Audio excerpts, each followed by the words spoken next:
All right, horror fans, buckle up because today we're diving into one of the very few movies that genuinely messed with my head. I'm talking chills down the spine, double check the door locks level freaky, and not just because I'm mega level OCD. The film, Last Shift. And yeah, it still gets me.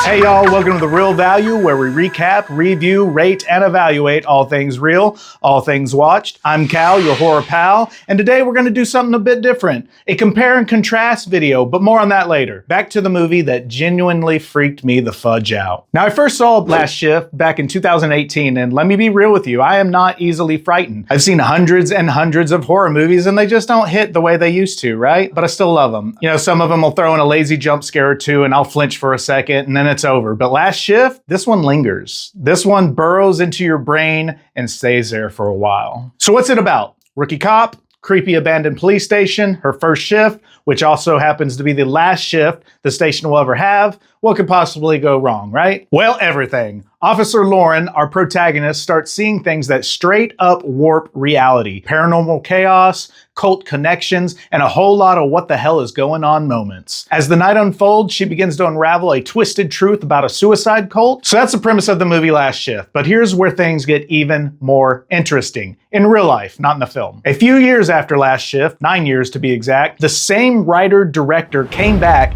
and remade it. Not rebooted, not a sequel, not a requel, a straight up nearly shot-for-shot remake, but with a bigger budget, expanded story, more blood, and a new name, Malum. Only once before have I seen a director do this, looking at you, Cabin Fever, and even then it felt weird. But Malum and Last Shift, at least they do have some big differences between them, and today we're putting them side by side and breaking them down in one of our special Real Value retellings. The big and obvious question we're trying to answer, is Malum an upgrade, a worthy rework, or just a glossier, bloodier downgrade? That's what we aim to find out. But first, a couple key differences that you need to know in order for the movies to make sense, because I'm going to go back and forth between them, so it's going to get a little crazy. But the characters in the movies are the same. The plot, pretty much the same, with one exception. The leader of the cult in Last Shift is named John Michael Payman, and they talk about worshiping a demon named Payman, who is one of the kings of hell. You might find that familiar because that was also the premise and the villain for the 2018 movie Hereditary, and I wonder if the director-writer realized that and so decided to change it for Malum, because in Malum, the cult leader's name is John Michael Malum. Now, is there a demon named Malum? Not to my knowledge. In Malum, they worship a demon that they call the Low God or the Temple Baron. However, the word Malum itself actually means wrong or evil, so a bit on the nose there. But I thought that was interesting and a cool thing that the writer-director did. Another interesting thing, in a legal term, malum in se refers to crimes that are inherently wrong, regardless whether they are codified in a statute or not. So like murder, rape, theft, those things are wrong, really, whether they're officially codified or not, right? Anyways, let's find out which flick is better in this real value, real retelling of Last Shift versus Malum. Needless to say, spoilers start now. So both movies open up a tiny bit differently. Malum opens up on a tape playing of the cultists, while Last Shift opens up on the lead character, Officer Lauren, on the phone with her mother discussing why she wants to do what she's about to do, which is start her first shift as a police officer, following in her father's footsteps. In Malum, on the videotape, it shows the cultists actually brutally sacrificing their victims and dancing around all cray-cray before it cuts to a police officer zoned out in a locker room. This police officer turns out to be our protagonist's, Officer Lauren's, father, the captain who helped take down John Malum, the leader of the cultists in this movie. Right off the bat, things seem to be eerie. You can tell the captain has something on his mind. He starts hearing noises coming from one of the holding cells, and it shows him walking into such cell. It then cuts to another police officer doing practice range shooting in the police station and talking to another cop he apparently tried to hook up with but failed, where out of nowhere, bam! That cop he was talking to, her head is gone, blown off. Turn around, and who is it? It's the captain with the creepy-ass smile holding up a shotgun, and then bam! Other cop is dead as well. Then we cut to a title card, Malum. We get the rest of the cops swarming the captain before he eventually is about to turn the gun on himself, while he tells them that it's okay, tell his wife and kid that he loves them, he's sorry, but he's safe in the arms of his master. Foreshadowing anyone? We then see his daughter a year later getting dressed and ready for her first shift ever as a police officer. She visits her dad's grave when her mother, Diane, kind of crashes the party. She's all drunk and an alcoholic now, not taking the death of her husband too grand, but it gets on the nerves of her daughter, so she's already annoyed. It then shows Officer Lauren making her way to the station in Malum, passing various cult members that have taken the city by storm. This is a year later, a year to the date. So there's cultists all over, and the cops kind of have their handfuls taking them down and arresting them. It's just a bedlam of random people that support this cult all over the city when she almost runs over two of them, and they're like, "Be careful, piggy," and they throw a baby's pig's head onto her car, and she just gets out and casually picks it up and throws it away. Like, you touched that? Grody. But she finally arrives to the station, the old station, and this is where Last Shift actually starts, with Officer Lauren talking to her mom on the phone while she's in the car. Her mom's trying to convince her that she doesn't have to do this. She doesn't have to follow in her father's footsteps. Obviously, her mom doesn't want her to end up like her dad, who died in the line of duty in Last Shift. So there's a difference there. In Malum, he turns the gun on himself after taking out a bunch of cops. In Last Shift, he died in the line of duty. Upon entering the station in both movies, she meets her sergeant, Officer Cohen, who in both films is an absolute ditbag. The only difference being in Last Shift, he holds her father to high esteem, whereas in Malum, not so much, because like he, killed a bunch of his friends. So again, major difference. In Last Shift, her dad died in the line of duty. In Malum, he freaked out, took out a bunch of cops, and then himself. During their talk, Officer Cohen in both films informs her that calls have been rerouted to the new station, so it should be pretty quiet. Should be. Then he also told her to stay out of the holding area. I guess we'll see if she, obeys that or not. So her shift starts, things are pretty quiet, pretty boring. She's kind of just lingering around, and then she starts to hear some noises. Here we go, here we go, here we go. So in Last Shift, we get a phone call, and it's this woman on the other end who says she's trapped and she needs help. This differs from Malum. In Malum, it's the cultists that are calling her, trying to scare her and prank her. Officer Lauren calls the new station in both to report the distress, but they're like, all the calls have been rerouted. And she's like, well, obviously they haven't. So the info is taken down, and he's like, all right, call back, I guess, if it happens again. Then in Malum, she starts to hear noises of a basketball being bounced around the police station, and she finds the basketball. She looks up, she sees a cop silhouette in the distance. She flicks on the light, and the cop is gone. The silhouette is gone. This fucking fly. Damn it. In both movies, we have a homeless man enter the station. In Malum, he's a little more confused and aggressive, but in both movies, he pisses all over the station. This, of course, upsets her. But before that happens in Last Shift, Officer Lauren pulls out a long-ass hair out of her mouth from the sandwich that she was eating on her break, and I just want to mention that because it was disgusting. In both movies, we find Officer Lauren in the locker room checking out the area where her dad's locker once was. In Malum, she has to break into it, while in Last Shift, it's just open and empty. In Last Shift, she finds a picture of her as a kid with her dad, while in Malum, she finds documents pertaining to the case of the cultists and John Michael Malum. In Last Shift, it's also here we get our real first what the fuck moment. As she goes to put the picture back in the locker, she then looks around and all the lockers are open. They were previously closed and now they're all open. Now that's where I leave. Full stop, done, see you later, no thank you. She was just like, I must have missed that. What? Then she receives another distressing call from the same caller who has identified herself as Monica. She says she's being held and that she hears pigs around her, and hurry, they're gonna come get her. Now, the pigs is significant because John Michael Payman in Last Shift and his cultists would also feed their victims to the pigs. Does that in both Last Shift and Malum. She then gets a call from the hazmat unit. The hazmat unit is supposed to come by to pick up a bunch of the evidence that is stored there. That's primarily why she's there in Last Shift. She's there just guarding it its last night so the hazmat team can show up, collect a bunch of evidence that they need to dispose of. And they're like, we'll be there between 10 and 4 a.m. And she's like, all right. Whereas in Malum, the cultists again are running all over the streets in Malum. And apparently they tied a real pig to the police station out front. So she's like, all right. And she brings the pig in for whatever reason and puts it in a separate room, gives it water. Again, is this one of the pigs that they used to feed their victims to? Probably. But she's like, whatever, I'm gonna water you, put you in a separate room. Shuts the door, forget about the pig. for now. This is where the weirdness in both movies starts to really pick up. We get strange noises, loud bangs, we get a creepy aura ramping up in both movies. Officer Lauren assumes that there's a break-in happening, and it does turn out to be the homeless man, in fact, in Last Shift and Malum. So she arrests him, and in both, she takes him to the holding cells. I guess that didn't last very long, now did it? She drags him inside. She gets locked inside with him because she's dragging him in there, and the door shuts, and she starts freaking out, right? Dun, dun, dun! Now, while she's locked inside, the lights go out and she loses her flashlight, which is picked up by who she assumes is the homeless man, until the light turns over and it shines in the corner and it's the homeless man. So someone else is in the cell with them. She starts freaking out. She's like, what the hell is going on? Who is there? How did you get in the cell with us? What is happening, right? Pretty freaky. Eventually, the entity or whatever holding the flashlight turns it off. She's able to retrieve it. In Malum, when she flicks it on, 3 figures fall from the ceiling,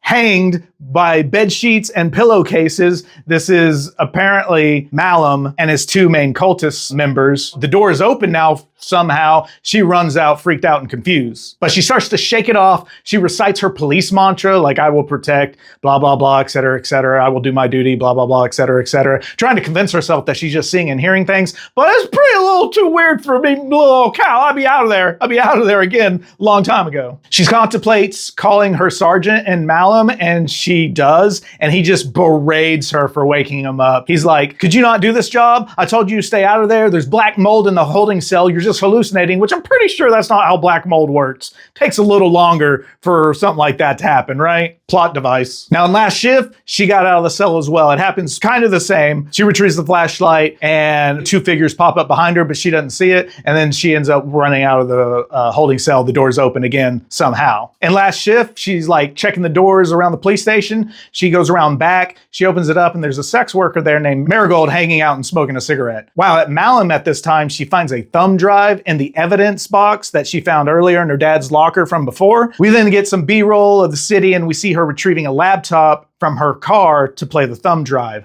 This is where the sex worker appears in Malum. She's getting thrown out of a car, I guess from a customer, right? Just thrown out, and she gets upset and she's like, what the hell? Scrapes her knees and stuff. And she ends up being brought in. The cop's like, you need some help? And she's gonna patch her up, being nice. Little interesting thing, the actress that plays the sex worker, plays the sex worker in both movies. She's the only actress that is in both Last Shift and 9 years later in Malum. I just thought that was kind of interesting that they got her to play the same character in both movies, but no one else. So in Malum, Officer Lauren is patching the sex worker up. In Last Shift, they just kind of talk outside while she's finishing her cigarette. In both, the sex worker is basically there to inform Officer Lauren that a year prior to the day, the cultists, John Michael Payman in Last Shift and John Michael Malum in Malum, hung themselves in the holding cell. See, everyone else outside of the police station, the public, think that they were all killed during a shootout, where in fact they took them to the jail cell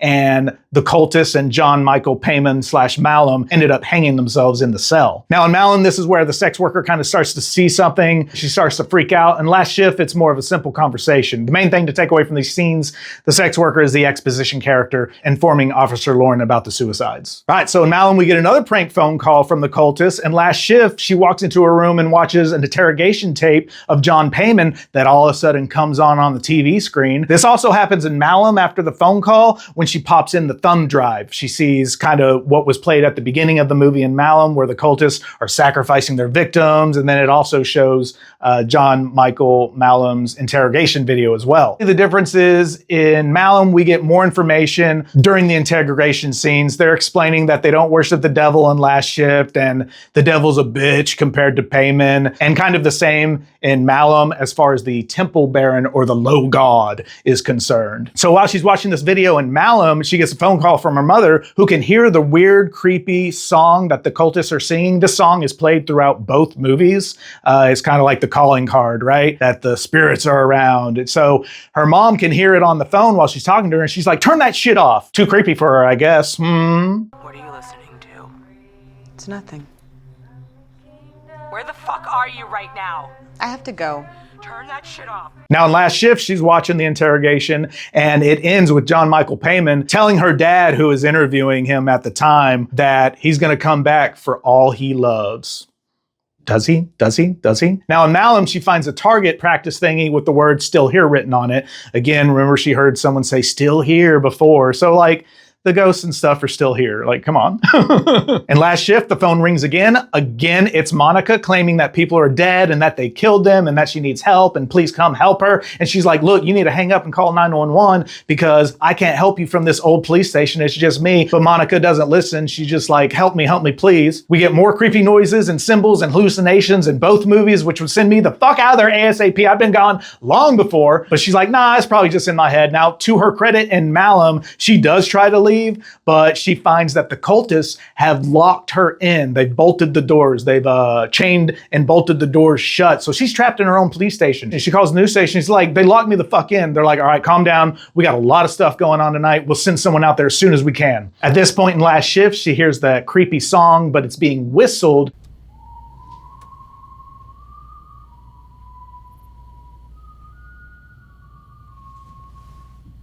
In Malum, she's called again and she hears the song playing through the phone and then through her radio.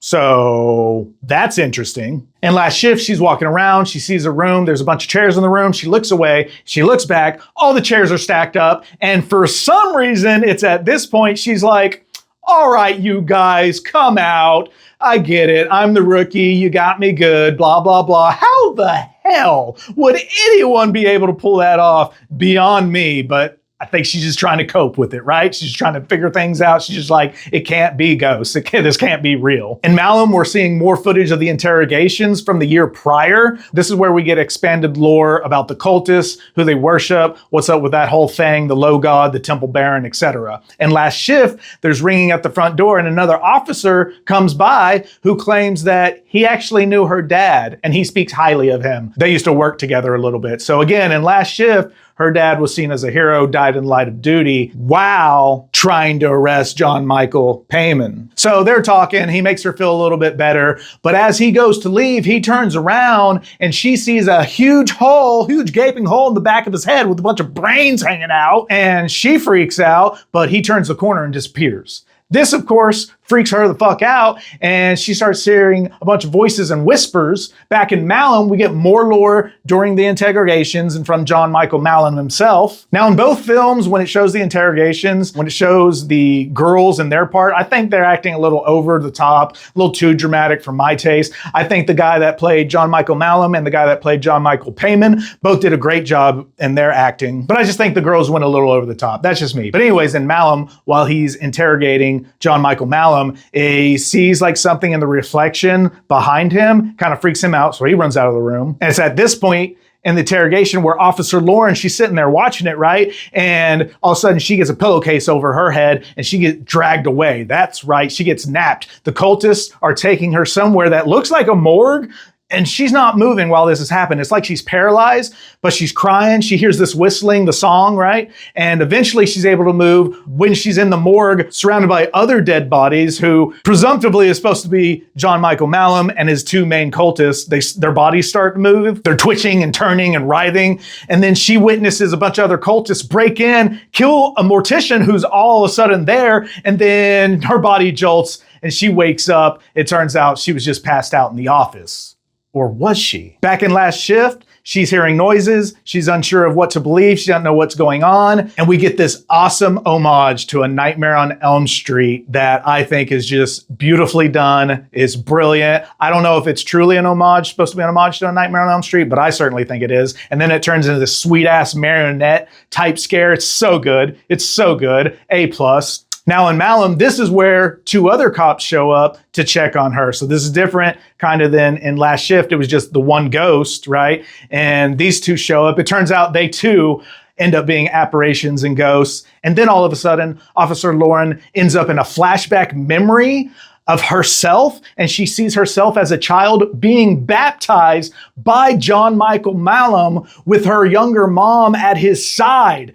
They used to be in the cult. She awakes and she's like, what the hell? And the homeless man is screaming to be let out. He's freaking out in the holding cell. This also happens in last shift, the homeless man screaming and freaking out. But in last shift, when she goes to check on the homeless man, this is where she sees the three figures drop from the ceiling hanging in the cell. But she just runs away, leaving the poor homeless man in there to fend for himself. Whereas in Malum, she goes back to check on him, and it's again one of the officers behind him. She lets him out, and he runs off in Malum. But in Last Shift, again, she just kind of leaves him there. So in Malum, the homeless man is walking around, and it's pretty evident that he's the father of one of the victims of John Michael Malum. He finds like his daughter's shoe, and he's kind of freaking out. He ends up running away and into the room where she had left the pig that probably used to eat some of their victims. Wonder what's going to happen there. Cut back to Last Shift. She hears the creepy singing, right? And we get a creepy ass girl creeping up on her in both movies, but she only sees the creepy ass girl in Malum. In Last Shift, she's just kind of behind her. It's like more for the audience, right? But in Last Shift, this is where she walks into another room and we see a group of the cultists all sitting in a circle singing the creepy ass song together. You look in the reflection and it's just them normally, but they end up turning around and they all got the pillowcase and the blood and the symbols on their face. It's pretty freaky as well. We get more weird noises. It's at this point where the door slams shut. She turns around, she turns back. They're all gone, of course. And she hears more noises around. She goes to investigate. She goes in the evidence room where all the stuff the hazmat unit is supposed to pick up. And all the evidence is thrown around everywhere, and laid out is John Michael Payman's clothes. So this is where in Last Shift, she calls her sergeant, and she gets yelled at because she woke him up. She's like, "Can you not handle this, rookie?" And she's like, "No, I can handle this." So again, I'd be like, "Hell no, I can't handle this. I'm out." But she's like, "I will keep on keeping on for my father's memory." And Malum, remember, she could see the creepy ass girl following her. So she is hiding from the creepy ass girl until finally the creepy ass girl sneaks up on her and she shoots the creepy ass girl. But it turns out she actually shot the pig.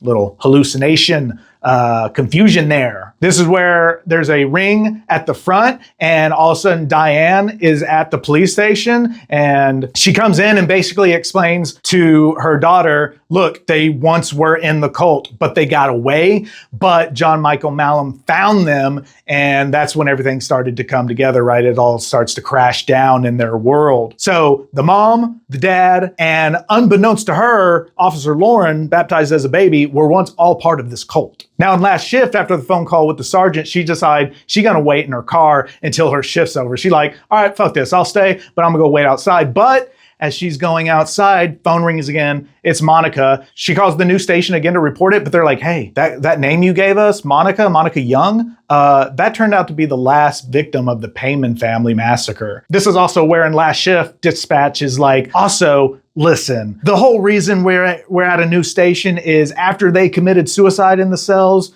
weird shit started to happen. So he's just kind of like warning her. And I'm like, why did they make her do this alone then? And then all of a sudden, a picture of her dad falls out of nowhere onto the floor. She picks it up, and it's evidence picture of when he died in the line of duty. So of course, there's a lot of sad baggage there. I forgot to tell you, okay, so her mom came in the station, explained about the cult stuff, and then her mom sees an apparition of her dead husband, so she goes to follow her, and then the Officer Lauren is like, where are you going, Mom? And so at this point, she's trying to find her mom throughout the police station, and she comes upon a cultist that has broken in and has a hostage with her, and she's holding a gun at the hostage, and she's like, let her go. And she's like, you don't understand what's happening. And the cultist informs Jessica, Officer Lauren, that he wants you, before shooting the victim, to give more power, more sacrifice to the aura, to the demon, to the low god in the police station. And in retaliation/reaction,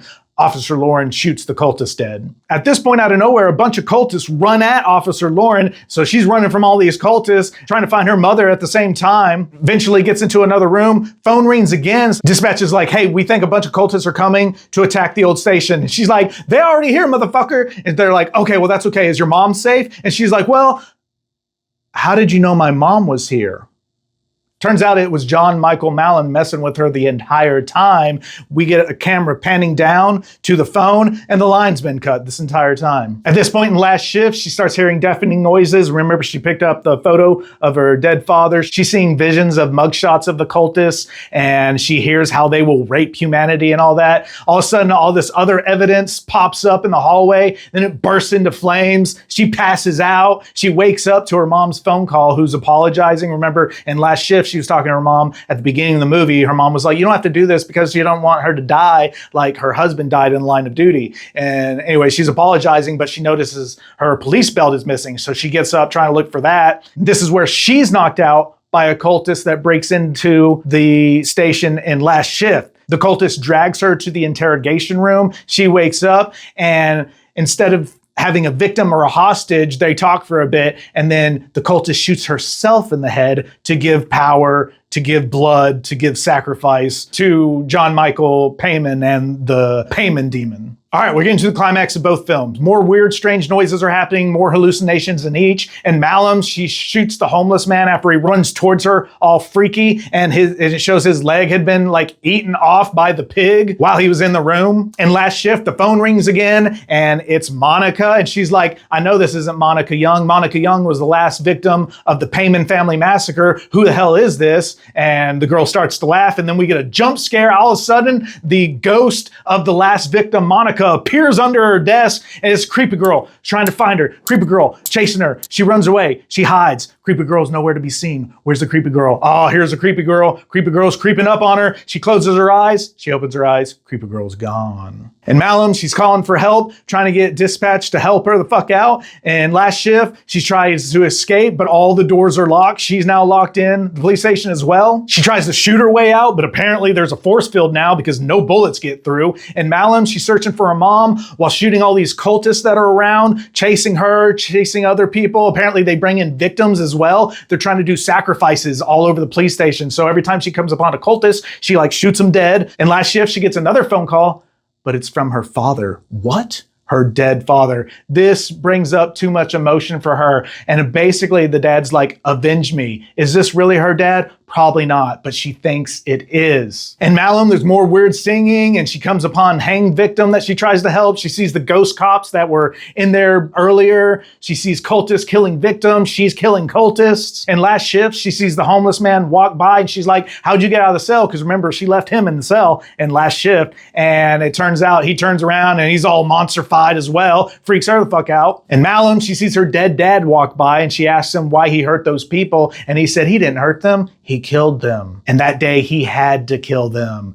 Really freaky moment. In Last Shift, this is where she runs to the holding cell, and it turns out the homeless man is still there. He hung himself. Or did he? Because it shows his hands cuffed behind his back in the cell. Weird moment. All right, so in Malum, we find her in the holding cell. She's killing cultists left and right. She's looking for her mom. Supernatural forces are choking this woman that is being hung. She tries to help her, but it's getting tighter, tighter, tighter, takes her head off, and Jessica, Officer Lauren, is drenched in blood, probably in preparation for whatever sacrifice is about to happen, right? So she is drenched. She hears her mom screaming in the distance. She runs towards the sound. She gets the shotgun her dad used to kill all of his friend cops. Why? I don't know. She's losing it. This is where she enters a room and she sees John Michael Malum's body, dead body, sitting on a throne of sorts. She walks up to it. He looks all freaky. His eyes shoot open, showing he's awake and he's waiting. All the cultists are there. We get a lot of people, and they are all awaiting the arrival of the low god, the temple baron. And I ain't gonna lie, this demon does look cool as fuck. And he kind of walks towards Jessica, Officer Lauren, and his face comes off and flies at her. And all of a sudden, she finds herself back in the hallway, killing cultists left and right, left and right. She ends up shooting who she thinks is a demon, but surprise,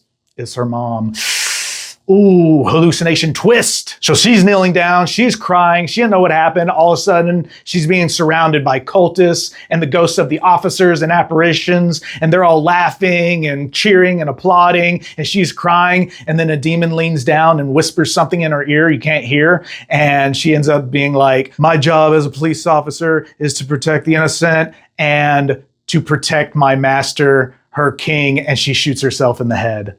Dead. And then everyone's still applauding frantically, crazily, and they end up dragging her body sitting next to John Michael Malum. So she is to be his queen of sorts. And it said that they will call upon the others. Who are the others? Demons and shit. Then we get a shot of them kind of sitting together. It's pretty cool. All of a sudden, Officer Lauren twitches awake. And that's how Malum ends. Very interesting, very interesting.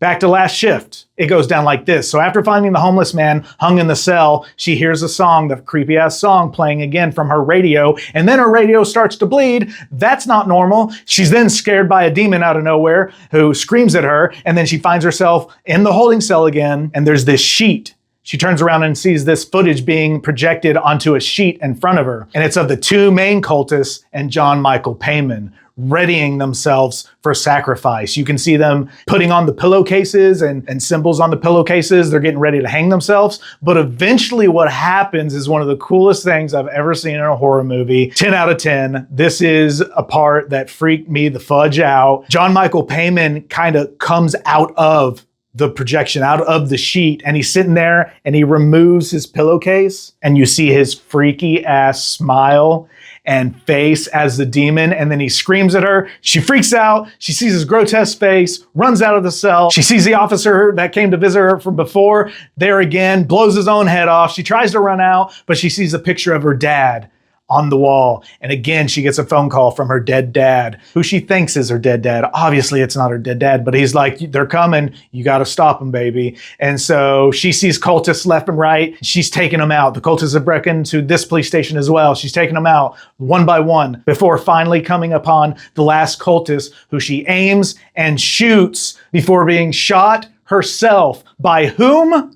Sergeant Cohen from the beginning of the movie comes out of nowhere, shot her in the chest. She falls down on the wall, looks up. She's like, why? She looks back at the cultist that she just shot. It's a dude in a hazmat suit. It was the hazmat unit. Every cultist that she thought that she killed in that police station was actually from the hazmat unit. Hallucination twist. There were no cultists coming into that one. And she's all like, no, no, no, this can't be. And then all of a sudden we get a shot of the two main cultists and John Michael Payman coming around. They kneel down towards her, smile, put a pillowcase over her head, and then we fade to black. That's the end of Last Shift. Whew! So that was Last Shift and Malum.